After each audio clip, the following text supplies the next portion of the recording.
ఓం శ్రీమాత్రే నమః. ఆదిశంకరాచార్యులు రచించినటువంటి సౌందర్యలహరిలోని 91వ శ్లోకం నుంచి 100 శ్లోకాల వరకు ఈరోజు మనము నేర్చుకుందామా. మరి పదన్యాస క్రీడా పరిచయమివారబ్ధు మనసః స్ఖలంతస్తే ఖేలం భవన కలహం సాన జహతి అతస్తేషాం శిక్షాం సుభగమణి మంజీరరణిత చలాదా చక్షాణం చరణకమలం చారుచరితే గతాస్తే మంచత్వం ద్రుహిణ హరిరుద్రేశ్వరభృతః శివస్వచ్ఛాయ ఘటిత కపట ప్రచ్ఛదపటః త్వదీయానాం భాసాం ప్రతిఫలన రాగారుణతయా శరీరీ శృంగారో రస ఇవ దృశాం దోగ్ధి కుతుకం అరాళకేశేషు ప్రకృతి సరళా మందహసితే శిరీషాభాచిత్తే దృశదుపలశోభాకుచతటే వృషం తన్వీ మధ్యే పృతురురసిజారోహ విషయే జగత్రాతుం శంభో జయతి కరుణా కాచిదరుణాం కలంక కస్తూరి రజనికర బింబం జలమయం కళాభికర్పూరై మరకతకరండం నిబిడితం అతస్త్వద్భోగేన ప్రతిదినమిదం రిక్తకుహరం విధిర్భూయో భూయో నిబిడయతి నూనం తవ కృతే పురారాతేరంతః పురమసి తతస్వచ్చరణయోః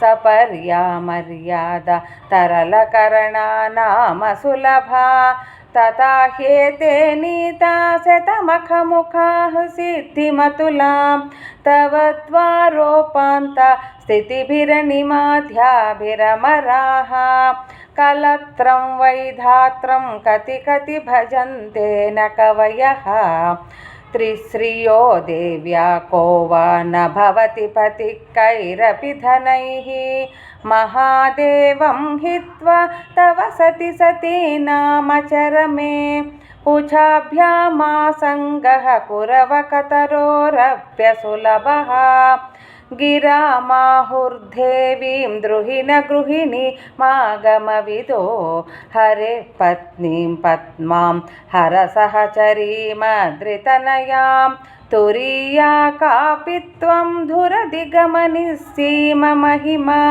మహామాయా విశ్వం భ్రమయసి పరబ్రహ్మ మహిషీ కదా కాలే మాతః కథయ కలితాలక్తకరసం పిబేయం విద్యార్థి తవ చరణ నిర్ణేజన జలం ప్రకృత్యా మూకానాం అపి చ కవితా కారణతయా కదా దత్తే వాణి ముఖకమలతాంబూలరసతాం సరస్వత్యా లక్ష్మ్యా విధిహరి సపత్నో విహరతే రతే పాతివ్రత్యం శిథిలయతి రమ్యేణ వపుషా చిరంజీవన్నేవ క్షపిత పశుపాశవ్యతికరః పరానందాభిక్యం రసయతి రసం తద్భజనవాన్ ప్రదీపజ్వాలాభిః దివసకరనీరాజన విధిః సుధాసూతేశ్చంద్రోపల జలలవైరగ్యరచనా స్వకీయైర్మంబోభిః సలిలనిధి సౌహిత్యకరణం త్వదీయాభిర్వాగ్భిః తవ జనని వాచాం స్తుతిరియం. ఇది సౌందర్యలహరి సంపూర్ణం. ఈ రోజుతో 100 శ్లోకాలు కూడా కంప్లీట్ అయ్యింది. ప్రతిరోజు కూడా 10 శ్లోకాల చొప్పున మీరు ఈ వీడియో పెట్టుకొని ప్రాక్టీస్ చేయగలిగితే ఖచ్చితంగా మీకు బాగా నోటికి వస్తుంది, సులభంగా నేర్చుకోగలుగుతారు. ఇంకా ఎవరికైనా రాని వాళ్ళు ఉంటే, శ్రద్ధ ఉంటే వేరే వాళ్ళందరికీ కూడా ఈ వీడియోని మీరు ఫార్వర్డ్ చేయండి, సబ్స్క్రైబ్ చేయమని చెప్పండి, కామెంట్స్ పెట్టండి, లైక్ చేయండి. ఈరోజుతో కంప్లీట్ అయిపోయింది. మరి రేపటి ఎపిసోడ్లో వేరే ఇంకా కొత్త ఆలోచనలతో మీ ముందుకు వస్తున్నాను. జై శ్రీమన్నారాయణ.